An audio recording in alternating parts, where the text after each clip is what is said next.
کہ رسالت کا اصل مقصد کیا ہے؟ اللہ کا پیغام ہدایت لوگوں تک پہنچا دینا۔ اللہ اس پر قادر ہے کہ ایک کتاب جو ہے وہ ہر انسان کو بھیج دیتا، قادر ہے، لیکن نہیں۔ اللہ تعالیٰ اس پر قادر ہے کہ ہر انسان کے سامنے جو ہے وہ فرشتہ آ جاتا اور وہ ہدایت نامہ لے کر آتا جس کو انسان دیکھ لیتا کہ واقعی فرشتہ ہے، وہ لے کر آیا۔ نہیں، اللہ نے اس کا ایک سلسلہ اپنی کمال حکمت کی بنیاد پر تجویز کیا اور اس کو اختیار فرمایا، اور وہ ہے سلسلہ رسالت۔ سلسلہ کسے کہتے ہیں؟ زنجیر کو۔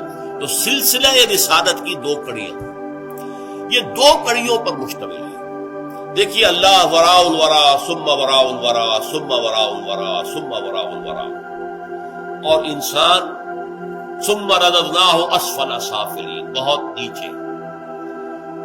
شوخ و گستاخ، یہ پستی کے مکین کیسے ہیں؟ یہ جو جواب شکوہ میں جو بات جو ہے فرشتوں نے کہی کہ یہ کون انسان ہے جو اس طرح گستاخی کے ساتھ اللہ سے بات کر رہا ہے؟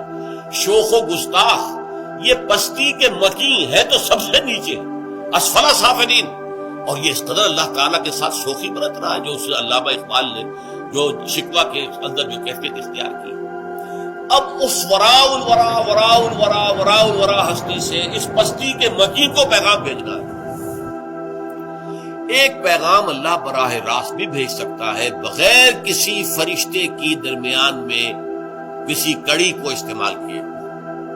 اس کو ہم کہتے ہیں الہام، دل میں ڈال دیتا، القاء، کسی فرشتے کی ضرورت نہیں ہے، اللہ براہ راست القاء فرماتا ہے۔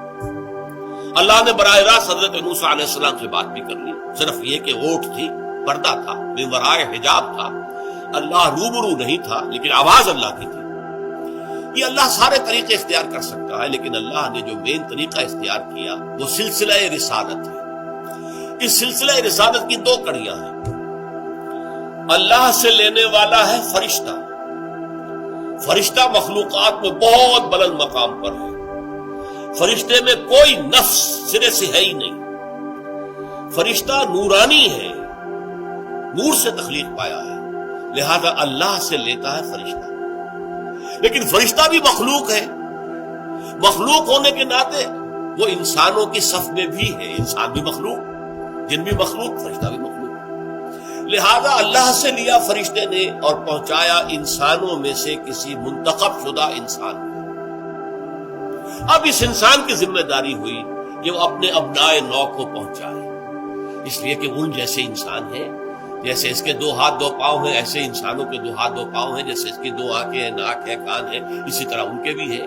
جس طرح اسے بھوک لگتی ہے انہیں بھی لگتی ہے، جس طرح اسے ضرورات زندگی جو ہے پیش آتی انہیں بھی آتی ہے۔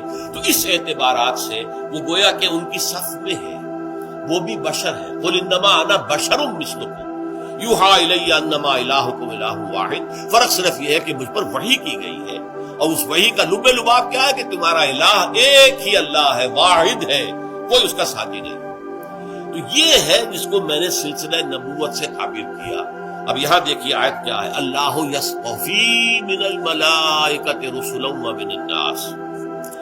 اللہ چن لیتا ہے، پسند کر دیتا ہے فرشتوں میں سے بھی اپنے پیغامبر، رسل رسول کی جمع ہے۔ ارسلہ یرسلو ارسالا، کسی کو بھیجنا، بھیجا، ارسلہ یرسلو ارسالا، ارسال، اس سے مرسل بھی بنتا ہے، مرسلین۔ فَلَنَسْأَلَنَّ الَّذِينَ أُرْسِلَ إِلَيْهِمْ وَلَنَسْأَلَنَّ الْمُرْسَلِينَ۔ سورہ اعراف کی یہ چھٹی آیت ہے، اس کو نوٹ کیجیے۔ وَلَنَسْأَلَنَّ الَّذِينَ أُرْسِلَ إِلَيْهِمْ، ہم ان سے بھی پوچھیں گے جن کی طرف ہم نے رسولوں کو بھیجا۔ وَلَنَسْأَلَنَّ الْمُرْسَلِينَ، ہم مرسلین سے بھی، جنہیں ہم نے بھیجا ان سے بھی پوچھیں گے تم نے ہمارا پیغام پہنچا دیا یا نہیں۔ تو مرسل یا رسول وہ ہے کہ جو ایلچی بنا کر بھیجا جائے۔ اب پہلا مرسل کون ہے، پہلا رسول کون ہے؟ رسول ملک۔ فرشتوں میں سے اللہ نے چن لیا ہے حضرت جبرائیل علیہ السلام۔ ان اللہ یصطفی من الملائکۃ رسلا ومن الناس، اور لوگوں میں سے بھی چن لیتا ہے۔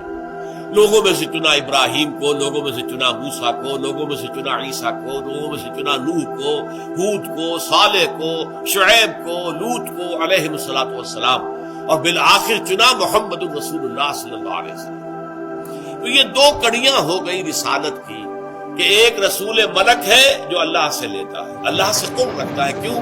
کہ وہ نورانی ہے، اس میں کوئی نفس حیوانی سرے سے ہے ہی نہیں، لہذا اللہ سے براہ راست لینا اس کا بالکل قرین قیاس ہے، اس کا قرب ہے.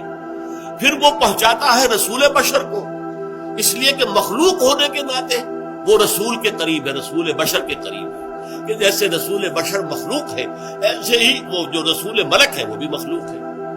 اب ذمہ لگتا ہے اس رسول بشر کے کہ اب پہنچاؤ اپنے جو بھی ابنائے نو ہیں، جو اپنی نو کے انسان ہیں، اپنی قوم ہیں، اپنے لوگ ہیں، ان کو پہنچاؤ.